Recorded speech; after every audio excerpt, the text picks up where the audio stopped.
Now I would like to move on and discuss how we can finance the reestablishing and restoration of nature. Hildegard Aichberger, Managing Director of the Federal Environment Agency Austria, is moderating this panel. She's one of the hosts. I will ask Franz Essl. Marc Reinke is already here, and Franz Essl, I will ask him to stage.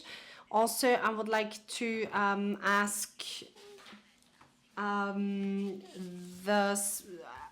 Georg Grüner on stage. He's Senior Finance Manager at Verbund, and he makes important decisions.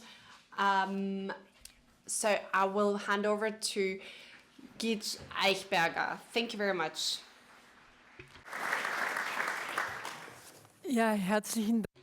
Thank you very much. I have announced in the morning that I will be back.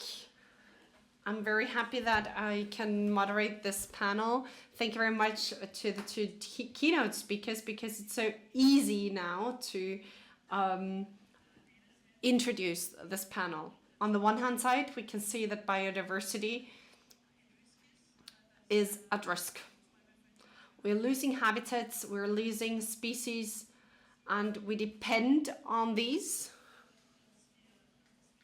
We can see that this is interconnected with our markets. This is not a luxury issue. It's not about the Siberian tiger that we want to protect because you want to see it on a safari, but it's about the existence, the basis of our existence. This is threatened, and it has an effect on the markets. We have heard from Marc Reinke how far-reaching the effects are. I have the same number that was stated before in his presentation. 75% of all European credits are depending on nature. We want to discuss, we are standing at the beginning. Marc Reinke said that we're at the beginning on protecting biodiversity for several reasons. We are beginning to discuss it. We are beginning to discuss how we can implement this topic, how we can make it accessible for companies, and how to make it measurable in that way. And we want to give guidance to the private sector. There's several reasons for that. One of the reasons is at the moment solved. Franz Essl said that in the beginning. We have goals. We have global goals. We have the Montreal biodiversity goals. We have goals we want to reach. Our European goals are depending on those goals as well. So that is, in my opinion, one of the reasons why it took so long for us to get active in terms of biodiversity, because we didn't have any goals or objectives. So now we have a political compass that gives us orientation. It's interesting to see that, well, we are at the beginning, as I said, but now we have data and figures.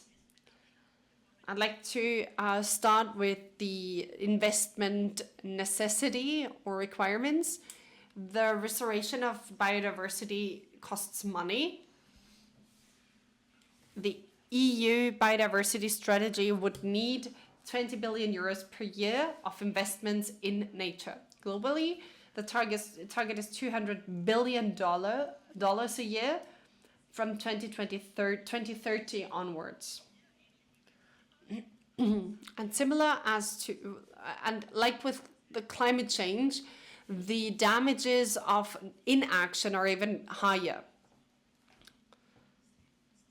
That was the beginning of the statement about green finance. We just need to stop financing a harmful system. We spend $500 million per year on harmful subsidies. We subsidize systems that destroy nature, while we actually need money in order to restore and protect nature. And here we are back on the finance market. How can we achieve a change in this?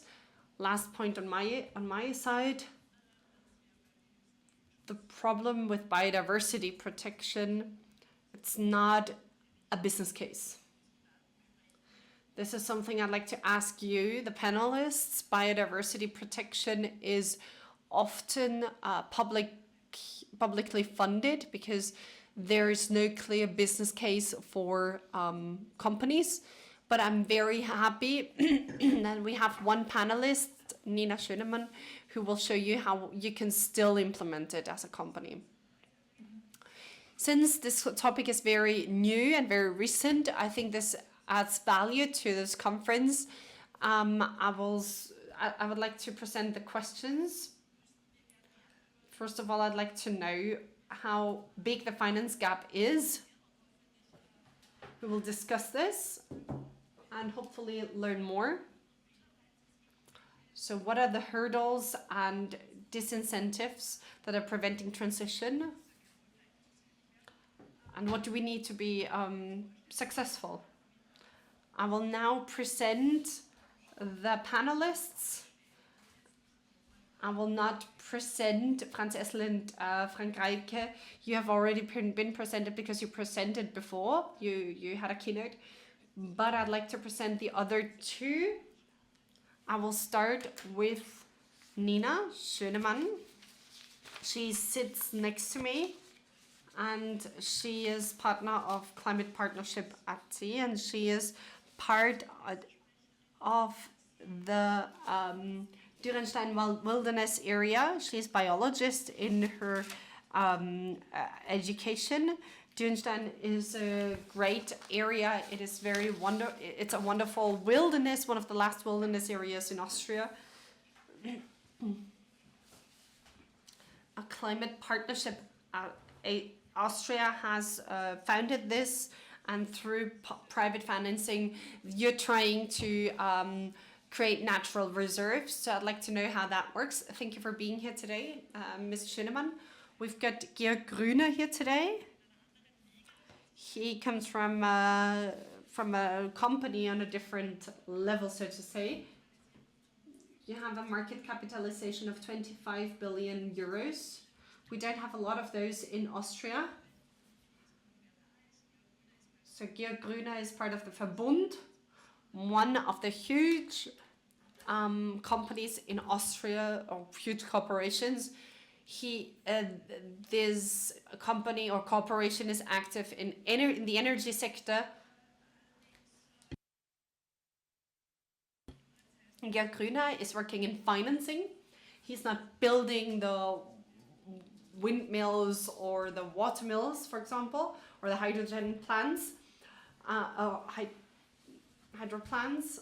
He is working on sustainable financing, and he is sharing his perspective from his corporate perspective on the topic. I'd like to start. I'd like to ask all of you. We have 4 rounds. We are a little lagging a little bit behind with the time. We've got 4 questions for 30 minutes. It would be great if you could have a short answer for us, and where it's important, of course, you can have a little bit of a longer stretch. So, Franz Essl, first question to you. We don't have enough money. The requirements are huge, so we need a lot of money. What is your perception? What do you think is the priority to restore and protect the nature? Do we have low-hanging fruits? So I'd like to give you a little bit of a longer answer on that. Maybe we can turn off the microphones from here. One of the most important thing that we need to know, there is not one crisis. We can, for example, measure how much does a country emit, how high are the emissions, and that is completely directly related to climate change. So biodiversity is more difficult to measure, to have a fixed value.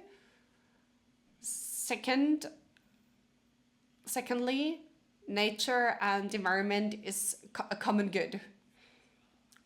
If you don't have a price tag on it, it's for free. We don't have a market for it. There's not a market price for it. And therefore you cannot regulate it through the markets.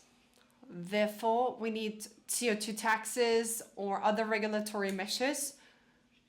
And we need that as well for the environment. You can implement environmental indicators and then create incentives. For example, Lower Austria, we've got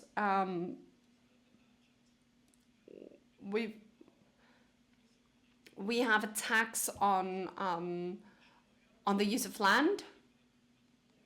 The companies need to pay into a fund, and this fund then finances restoration of nature projects. We need this on a bigger scale on a European and global level, and then the sums need to be huge.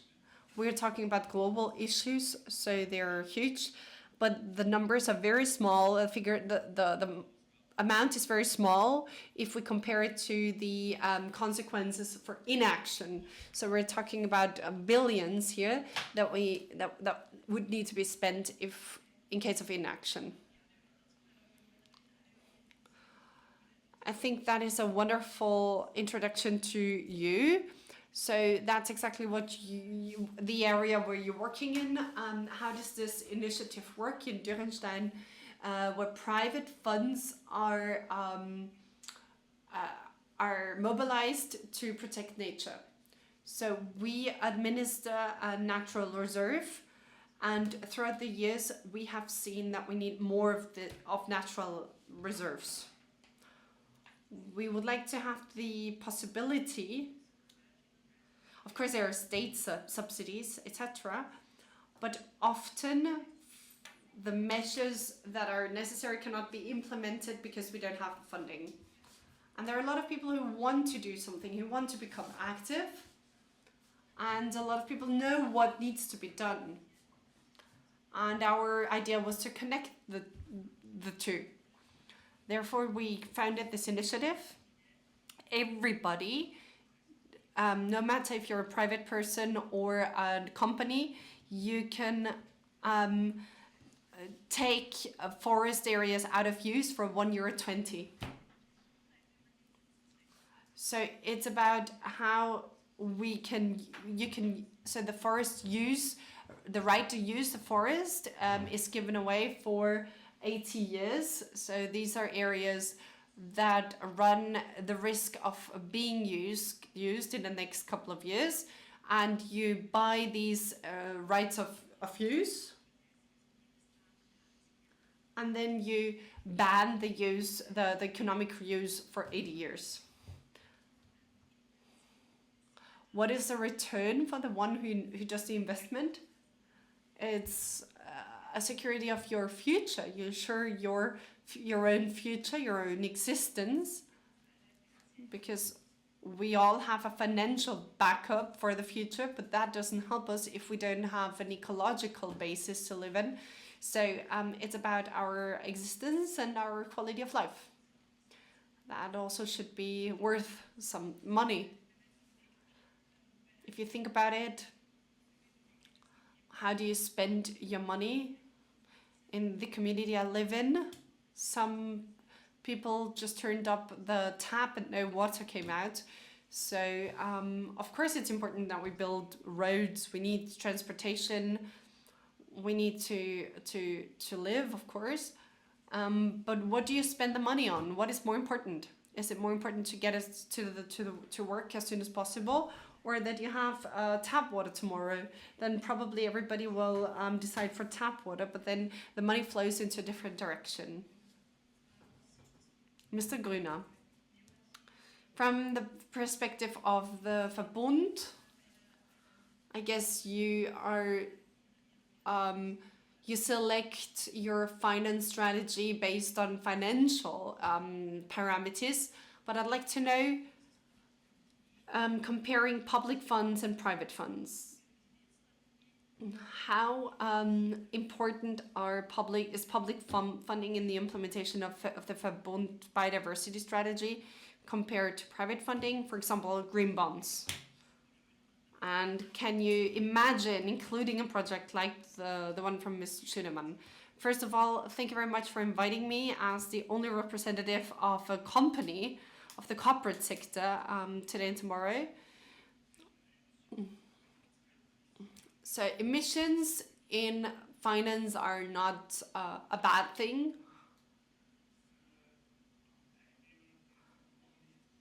And for those participants who don't know the Verbund,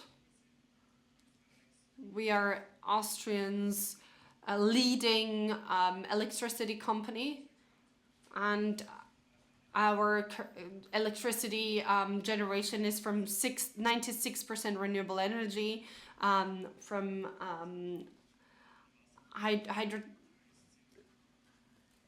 Voltaik und Wind.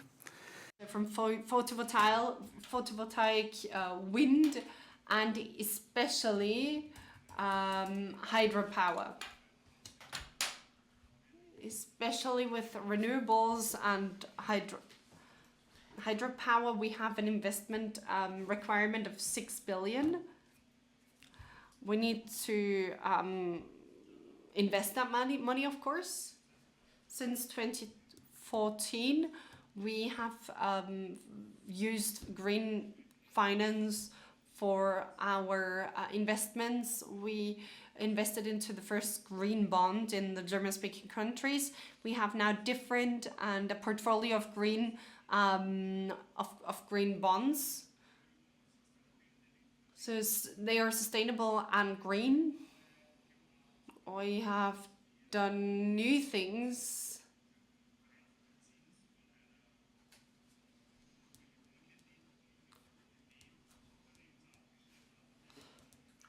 We have, for example, based our investments on the sustainability of a bond and not on the return on investment. This is a novelty in the business world, in the corporate world.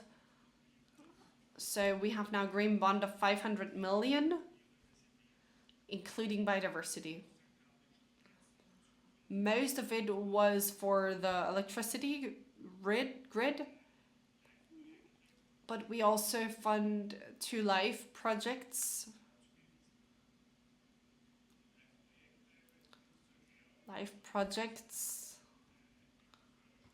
That is an EU subsidy.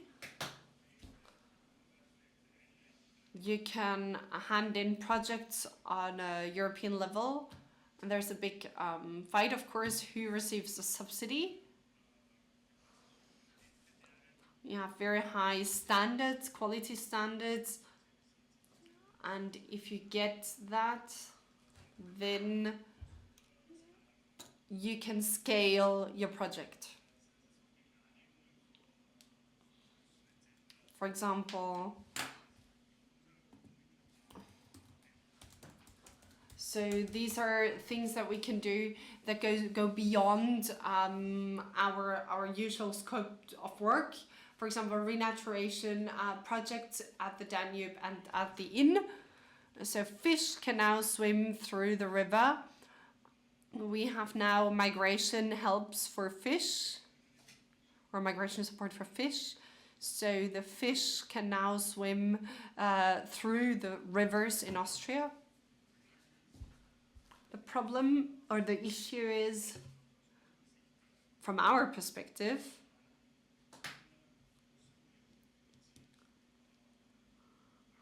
we want to finance big projects because the reporting burden is the same for a big project as for a small project.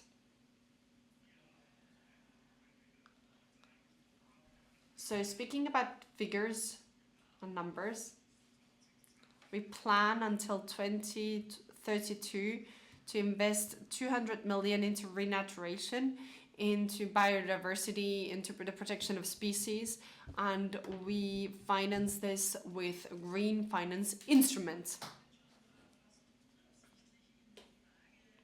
We're already in question number 2. Why does it not work that well yet? I'd like to sum up what I heard before. There is no currency for biodiversity. There is no one figure that we can use to understand biodiversity. Then we also spoke about upscaling. So there is no hard result for the one who uses or who invests. You can, for example, through the Verbund is using subsidies and subsidized projects, but it's very difficult to to get a return on your investment. We need to better understand the topic. We need a catalog of criteria to measure it. Then we have the omnibus ambition that we want to simplify. So how does that go together, and what do you think, taking a look at the current situation, how can we tackle biodiversity and put it on our agenda of the transformation of finance markets? I speak German and you will answer in English. That would be the plan for the panel. Thank you very much. That's okay. Even without having had the notes, I would have entirely understood that question, I think, but you might judge based on my answer.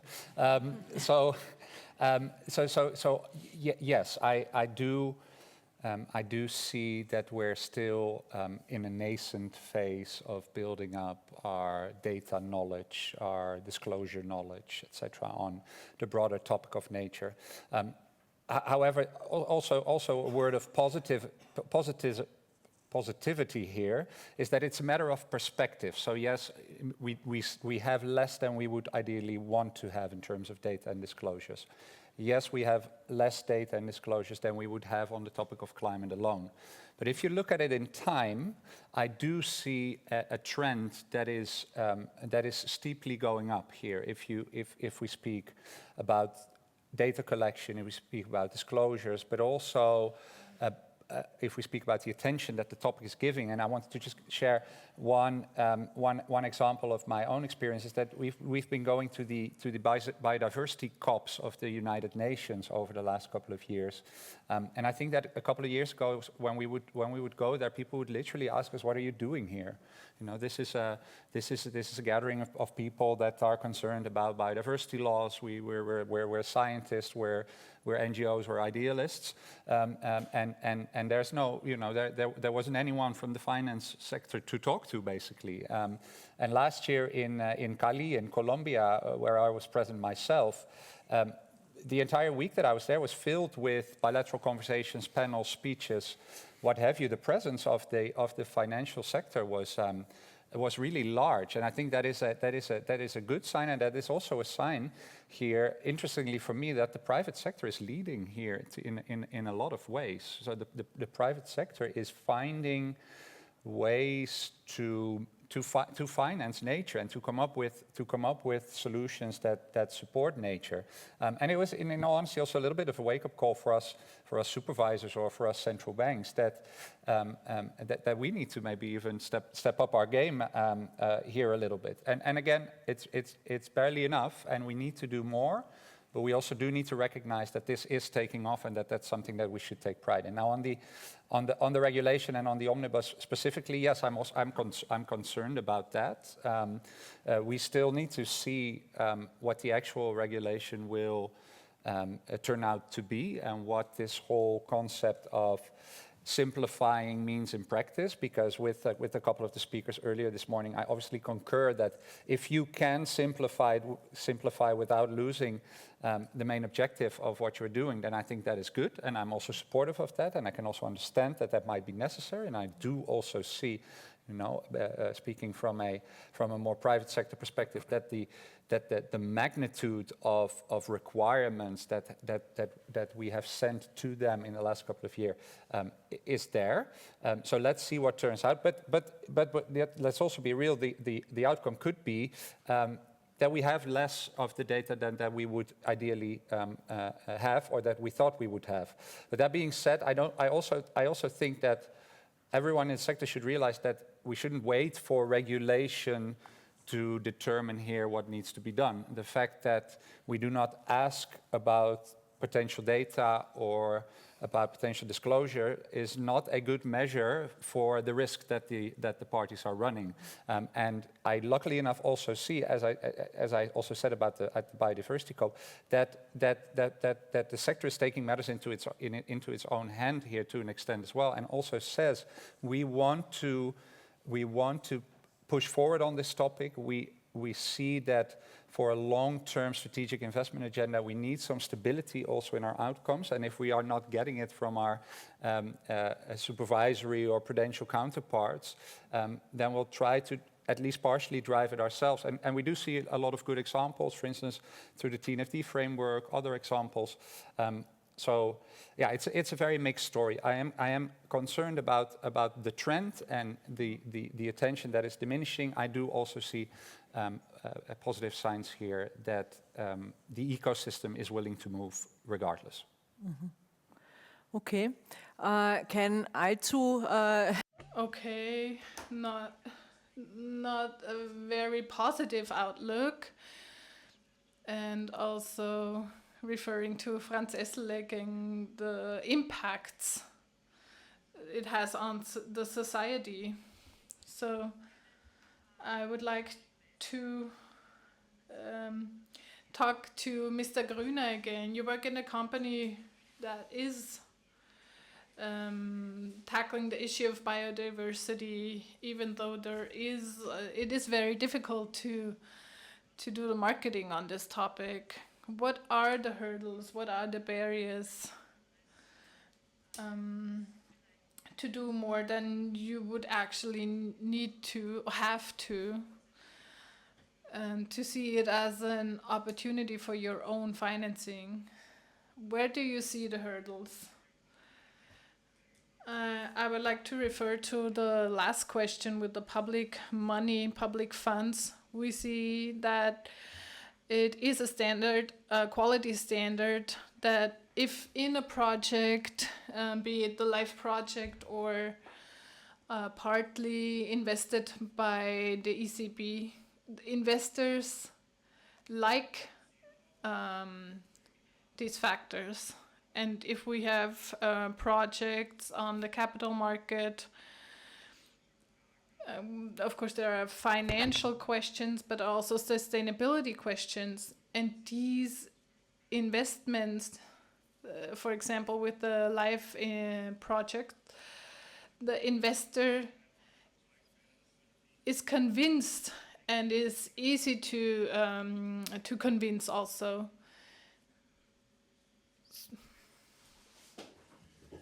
And to come back to this question, one of the biggest hurdles is the duration of the authorization. So we have power lines we need in order to improve the distribution of electricity, and the authorization takes about 15 to 20 years. So this is difficult, and this should be about another topics. And also the availability is another topic. In a country such as Austria, a very alpine country, and we want to give the space back to the rivers, it is very difficult to get the actual areas back. And the third point, talking about authorization, is there's a conflict between the different topics. For example, nature protection and water protection. This, you wouldn't believe it, but that's also part of it. For example, we want migration help for fish so they can swim upwards, and of course, to build a dam, you need the area. And here we have nature protection and water protection, and with a lot of conflict potential. So these are just examples for hurdles we're facing. Nobody said it would be easy when it comes to biodiversity. we heard we have to do it, we have to integrate this. And now I would like to move over to the last round, because it's all about the impact. We want to have an impact.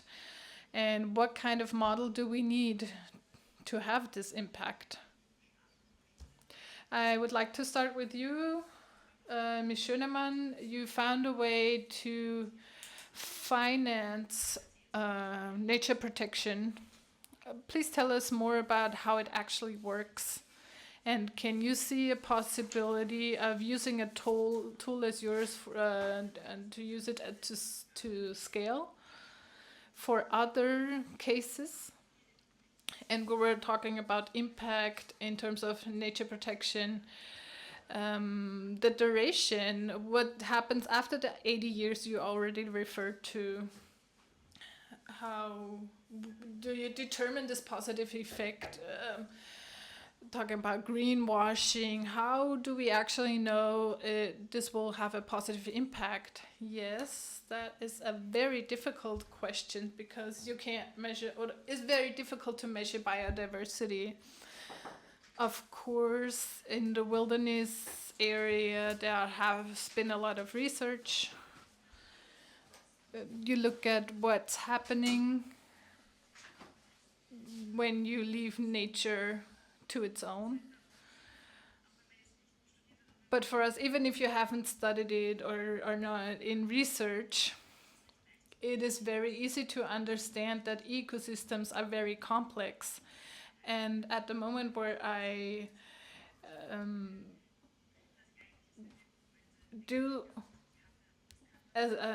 when I act, it could have consequences that I didn't want. So when I try to do something, it doesn't always mean it will just have this one impact. And what we know in these complex systems, the most effective way to act is to create the framework, and then the concept will materialize itself. And just leave nature to itself and let it restore itself. And we know this is working very effectively. But this is given that these types of events can still be happening. So we need nature to be able to restore itself. You can't do nothing. This is always with the presumption that these processes can still happen, that nature still has the ability to restore itself. So these projects we are having at the moment, it is important to, talking about greenwashing, to see that we have complex topics. And you really have to have the necessary knowledge on the impacts. And this is where I have the biggest challenges. How do I help my clients so they can determine which project do I support? Is that actually an impact that I like? Is this positive for me? At the moment, there is not the right framework. It doesn't exist. So when we talk about the climate partnership, what we are doing and this duration, this of course has to be financed. And other projects might be bigger. And of course for a company it is very hard to determine, why would I give you 10 times the money of somebody else, where they also are saying that they're doing something in favor of nature, but costs a lot less? How would we argument that we are supporting you? So this is very challenging for us. Very interesting. You can at least show something. So yeah. You have the examples. When we're talking about scaling, I would like to ask you, Franz. So we're talking about the agriculture. And there's a lot of money in the new green agenda. I would like to know from a scientific point of view, how can we measure this? What are the approaches? How sure are we that we can have the figures and information? I think it's a common agriculture politics in the European Union. 1/3, I think, or so is spent on this. I'd like to come back to what you said. Verbund and other actors that are engaged in live projects in water systems, because regulations exist on the European Union level, and that shows a law that has never been questioned in the political discussion, that was accepted by a broad range of actors and stakeholders, even if not everybody was a fan of it, because it requires an investment from the corporation side, but it leads to intact water landscapes. And with the common agriculture politics or policy, we have a time horizon of 5 to 6 years. We've got new periods. We never know that if the objectives that are set today are implemented tomorrow, and the regulations, the EU, so the member states of the European Union, decide on the regulations, and then they're adapted to the individual member state country. So you can measure how many birds are, the reduction of the bird population, etc. We don't need a lot of data in order to see trends. So there are figures and data that we can use, indicators that we can use. However, the issue is the insecurity. We don't know where we want to go with our agriculture policy. That is a deficit, and objectives that were very ambitious on an EU level were just not implemented in the same way on a national level. We've seen that in Austria, we've seen that in other countries. So I can support what you said about the water regulation. The discussion was the same as with the renaturation regulation. It was just a long time ago. So you reminded me that this was a big project, and when it's there, like the Maria-Hilfer-Straße, the big shopping street in Vienna, suddenly it is a pedestrian area and everybody finds it's great. So just a small side note, we had a big discussion around that. This is a huge opportunity. We only have 20 minutes break. If we speak too long during the break, and if we shorten the break, I think a lot of people will leave us. So I'd like to ask one more question about the finance markets. We're not there where we want to be. There's a risk that affects the economy, but on the other hand, we don't have a model yet that allows us to prove that. What are different approaches to integrate impact into the risk models and into the reporting models? I think there are, besides the many good, sometimes grassroots, sometimes top-down imposed initiatives that have also passed already. Today I mentioned the TNFD, the regulation and legislation underlying the whole omnibus decision around CSRD and CSDDD, the taxonomy. There are all good initiatives that are going on that one way or the other, however they come to market, will help us. I would like to close off, also name maybe two slightly more concrete examples of how we are working on it at my own central bank in the Netherlands. So one of the examples is that we are continuously trying to look for the good practices around here. So we obviously stand in close contact with all the financial institutions that we supervise, and we observe quite a lot in terms of their risk management practices, also on topics of climate change and nature deterioration. We collect these good practices. We supervise them primarily, of course. We collect these good practices as well, anonymize them, and also bring them out in a guide. So we have recently published a new version of our guide on good risk management practices that also overflow a little bit into matters of impact, and how are financial institutions actually thinking about impact, and how are they generating it. We anonymize them, we make sure that there's no sort of competitiveness element in them, and then publish them and also make them available to the sector. So that is something I think that we do, and that kind of, as an introduction to the second example, that is also the broader role that we try to play as a convener of the financial ecosystem. So I think one of the defining elements of this topic is that it is of mutual interest, very much so. So we'll sometimes be really on one side of the table when it comes to supervision, right? The supervisor wants this, the financial institution doesn't want it, and you need to come to a conclusion. That's a little bit of a zero-sum game in a way. But when it comes to topics here, they are quite often not zero-sum games, but they're positive-sum games once you convene. So what we do at the Dutch central banks, we share something called Sustainable Finance Platform, which is basically a gathering of all the parties that are part of the financial ecosystem. We bring them around the table a couple of times a year, and on a strategic level, we try to discuss the matters that are of shared interest here.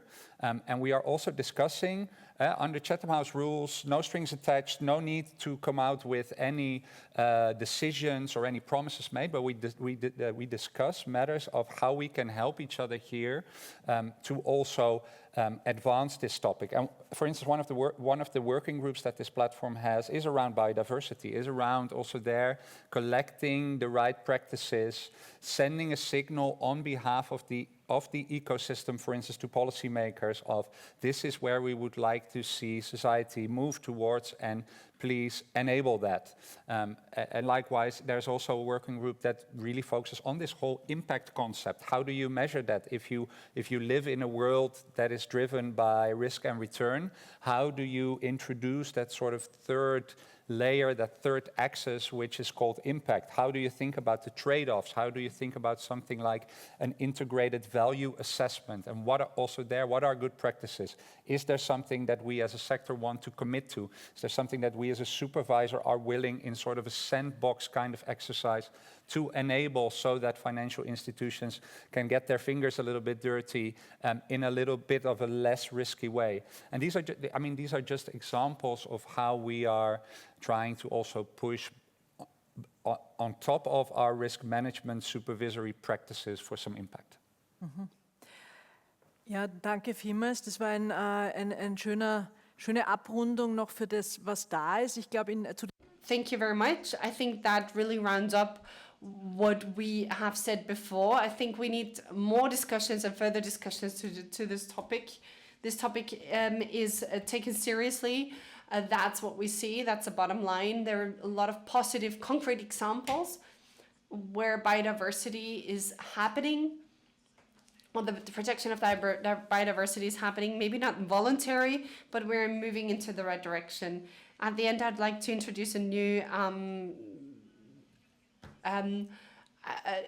vision, the vision of a positive future, of a transformation. It's not only a transformation away from oil and gas, but it's a transformation towards living with nature that is not degraded every year, step by step, but that is strengthened, because that's the resilience we need and that we require. You said that in the end. Thank you very much for that. We need a vision for that. We need the willingness from the policymakers in order to get the framework and the regulations we need in order to implement that and to finance this transformation. That's how I'd like to sum up our panel. Thank you very much for staying a little bit longer. I will hand over to our moderator. I think we will just have a break. We will see if we can prolong the break a little bit. I'd like to ask you for a round of applause for our panelists, and you will hear the bell when it's time to come back.